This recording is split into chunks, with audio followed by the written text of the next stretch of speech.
무역 자유화가 진전되면서 안보는 북한 핵 이슈 정도로만 인식됐죠. 하지만 미국과 중국의 패권 경쟁이 달아오르고 러시아의 우크라이나 침공 같은 전쟁이 장기화하면서 경제와 안보는 한 몸이 됐습니다. 국가 운명을 좌우할 경제 안보 어떻게 대비해야 할지 김웅종 대외경제정책연구원장에게 들어보겠습니다. 원장님 어서 오십시오. 네, 안녕하십니까?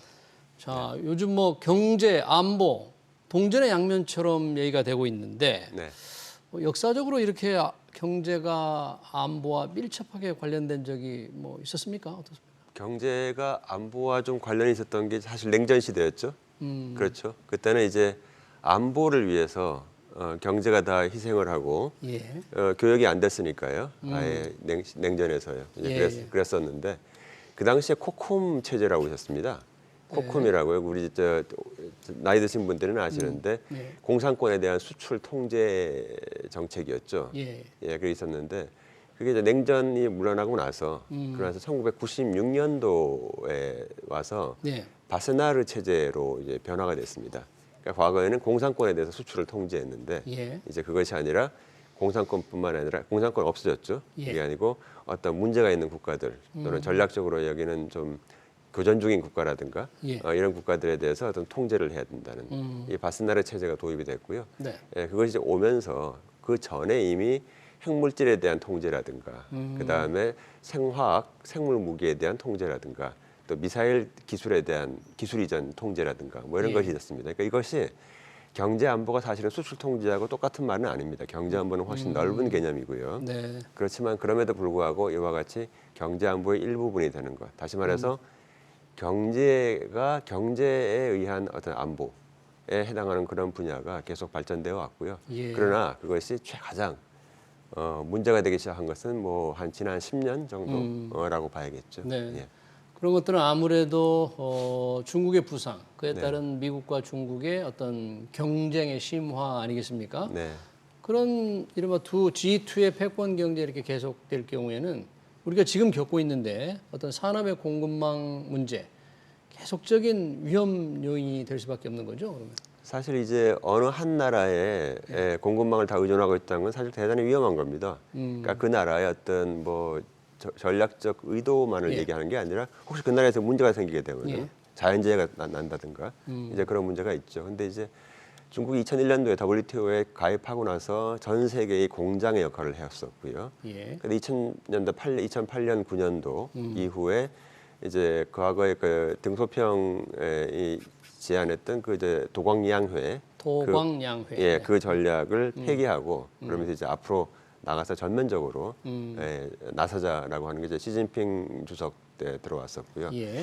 2010년 11년에 일본과의 어떤 그런 센카쿠 뭐 열도 관련된 분쟁이 있을 때 그 당시에 중국이 일본에 대해서 히토리오를 수출을 제한을 했었습니다. 히토리오 수출 제한. 그래서 굉장히 그때 좀 일본이 어려운 지경에 갔었고요. 예. 그러니까 이와 같이 지난 10년 동안 이것이 계속 좀 반복되어 오고 점점 에스컬레이트 점점 이렇게 증폭되어 왔다 이렇게 볼 수 있고요. 지금은 이제 그 좀 경제학적 전문 용어죠. 외교에서도 많이 쓰이는 그 이코노믹 스테이트 크래프트라고 하는 이제 경제의 패권에서 경제 안보를 활용해 가지고 결국 경제를 통해서 안보를 부각한다고 하는 그러한 개념이 부각되고 있습니다. 경제 패권. 네.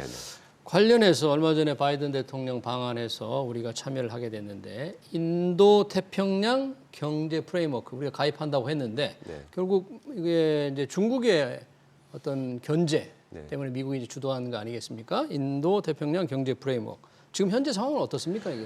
일단 공식적으로 이건 중국 견제를 위한 어떤 경제 프레임워크는 아니고 이것은 결국 뭐냐면 새로운 신통상 의제의 규범을 이제 확립하는 이제 그러한 것이다. 그런데 그것을 인도 태평양 지역에 적용하겠다라고 하는 미국의 의도고요. 그래서 이와 관련해서 현재 네 가지 필라라고 얘기하고 있죠. 네 가지 축이 있다. 교역과 관련된 부분이 있고, 또 공급망 안정과 관련된 부분이 있고요. 그다음에 인프라 그리고 탈탄소 분야가 있고, 그다음에 이제 부패라든가 또 이제 그런 부분이 있습니다. 그래서 이 네 가지 큰 필라로 해가지고 현재 진행이 이제 막 시작이 된 겁니다. 그러니까 앞으로 1년 또는 1년 반 동안에 현재 회원국인 14개 국가가 협상을 해서 공통적인 공통 분모를 공통적인 규범을 만들어내는 그런 과정이다. 이렇게 보시면 됩니다. 그러니까 이제 시작을 한 겁니다. 이게 이제 시작을 해서 그래서 협상을 해야 되는군요. 협상을 해야 되는 부분이고요. 이 부분 관련해서 이것이 앞으로 이제 미래 지향적인 부분, 다시 말해서 디지털 교역이라든가, 그다음에 공급망 회복력을 좀 안정화시키는 문제, 그다음에 인프라도 있는데 이 인프라라는 것이 결국 뭐냐면 각 국가별로 굉장히 인프라를 많이 좀 지어야 되는데 이것이 보다 청정에너지 탈탄소 분야를 더 많이 활용해서 할 수 있도록 하는 방식이라든가, 예. 그다음에 역시나 이제 반부패를 위해서 어떻게 하고 또 조세, 국제 조세, 요새 국제 조세 분야가 굉장히 문제가 되고 있으니까요. 이런 부분에 투명성을 강화하는 문제, 자, 그래서 이런 세원 조달하는 문제는 다 포함해 가지고 해야 됩니다. 그리고 특히나 이제 그 노동 환경 분야, 네. 노동 환경 분야에 있어서 어떤 그 규범을 미국의 새로운 규범을 제시할 것이고 이것이 상당히 중요한 영향력을 미칠 것이다. 이렇게 보고 있습니다. 네, 아주 새로운 규정, 규칙, 룰을 정하는 건데 네. 이게 중국을 견제하기 위해서 만든 건 아니지만 우리가 이 인도 태평양 경제 프레임워크에 들어간다고 하니까 왜 중국에서 조금 견제성 그런 발언을 좀 했지 않습니까? 네, 중국의 견제는 그런 특별한 압력, 견제 이런 건 아직 없습니까? 우리는? 뭐 지금 참여하고 있는 국가 14개국인데 예. 거기에 대해서 중국이 우리나라에 대해서만 뭐 무슨 보복을 한다든가 이제 그런 걸 상상할 수가 없는 것이고요. 그거는 뭐 중국으로서도 면이 쓰지 않는 일이고, 그 다음에 지금 현재 우리 그 사드 이후에 그 제재가 사실은 지금 계속되고 있는 셈입니다. 예, 현재 그렇게 되고 있는데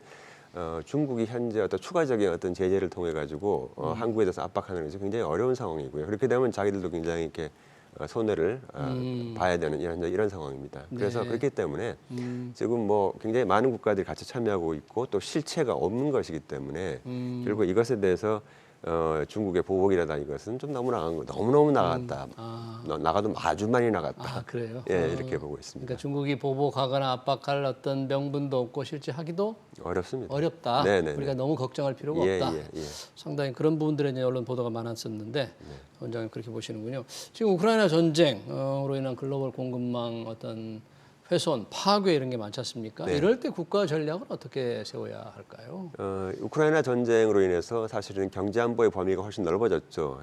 이제 과거에는 이게 공급망 안정화가 아니냐 얘기했는데 네. 공급망 안정화뿐만 아니라 좀 식량 안보라든가 에너지 안보라든가 뭐 이런 어떤 산업 안보, 기술 안보가 이제 포함이 되고 있습니다. 예. 그러니까 미중 전략 경쟁에서 기술 안보가 중요해졌고요.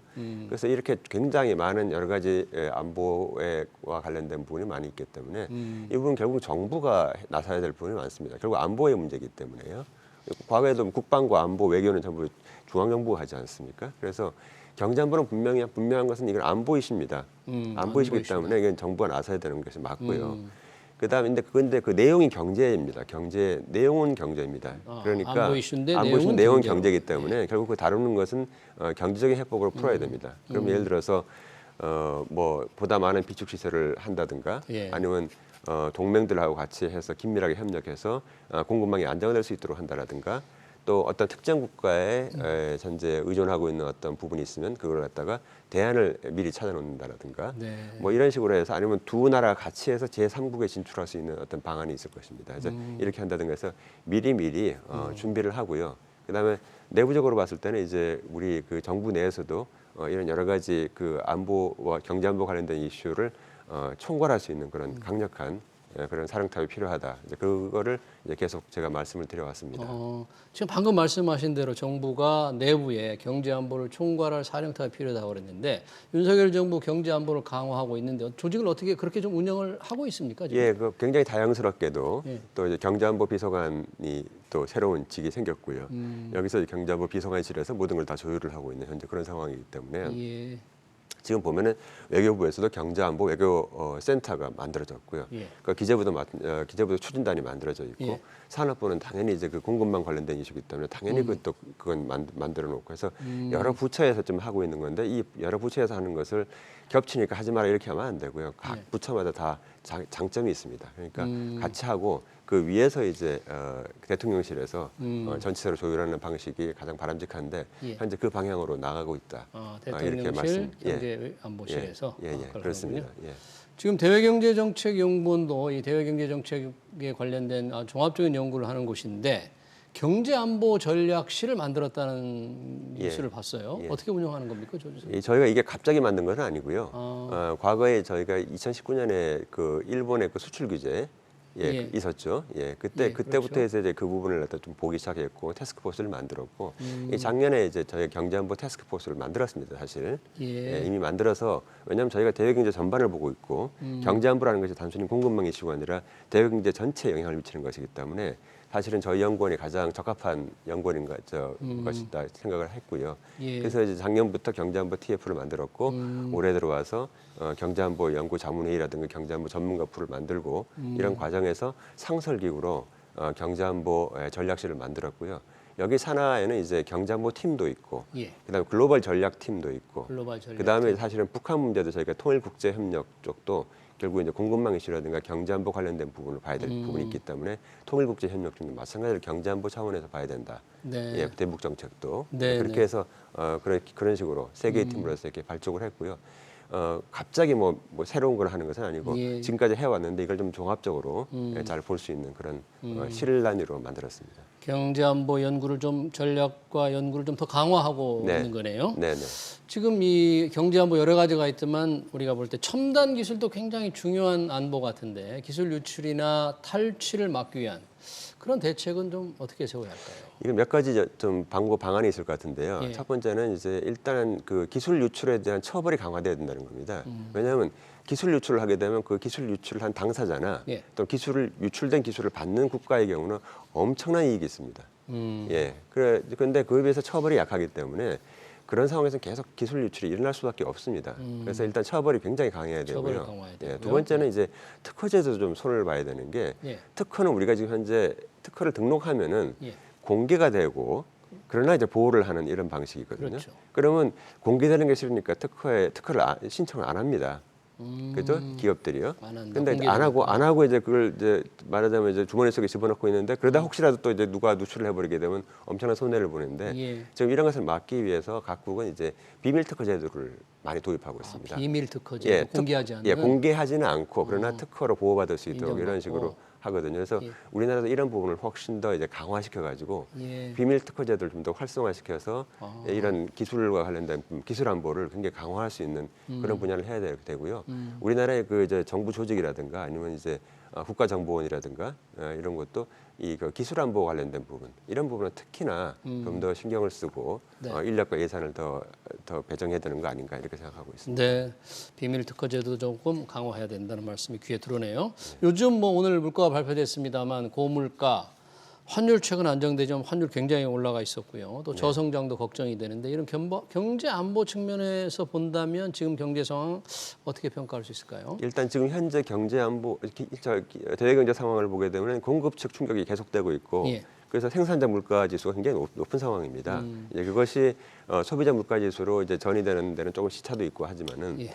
결국 생산자 물가 지수를 안정되기 하기 위해서는 이 경제 안보 차원에서 굉장히 이 부분을 갖다 잘 봐야 됩니다. 그러니까 이제 갑자기 곡물이라든가 에너지라든가 이런 부분에 갑자기 이제 가격이 올라가고 앙등하고 두 배가 뛰고 하는 것도 결국 경제 안보적 차원에서 봐가지고 이 부분을 안정시키기 위해서 노력을 해야 되고요. 예. 그러기 위해서는 경제 안보의 전통적인 그 방식에 따라서 뭐 다변화한다든가 또 비축을 더 늘린다든가 아니면 비축 물량을 푼다든가 하는 이러한 모든 방식을 같이 사용해서 결국은 대외 경제 그 전체를 좀 안정시키는데 경제 안보가 기여를 해야 된다.